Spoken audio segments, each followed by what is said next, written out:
জিজ্ঞেস করুন বিজেপি বাবুদের। ইলেকশনের সময় এই মিঠুন চক্রবর্তীকে আমি রাজ্যসভার এমপি করেছিলাম, কিন্তু আমি জানতাম না ও বাংলার আর একজন বড় গদ্দার RSS অফিসে গিয়ে মাথা নিচু করে দিয়ে এসেছিল শুধু নিজের ছেলেকে বাঁচানোর জন্য।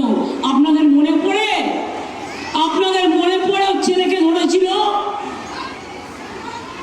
বিয়ের পিড়িতে গিয়ে হানা দিয়েছিল, সেই ভয়ে রাতারাতি গদ্দার চলে গেল মুম্বাইতে RSS এর অফিসে, আর গিয়ে বলছে আমি বিজেপির সেবক আছি। বল, যারা দোয়াশলা, যাদের কোনো আদর্শ নেই, জীবনে যারা জীবন যুদ্ধে লড়তে ভয় পায়, তাদের আমি মানুষ বলে মনে করি না। যারা জীবন যুদ্ধে লড়তে পারে, আমি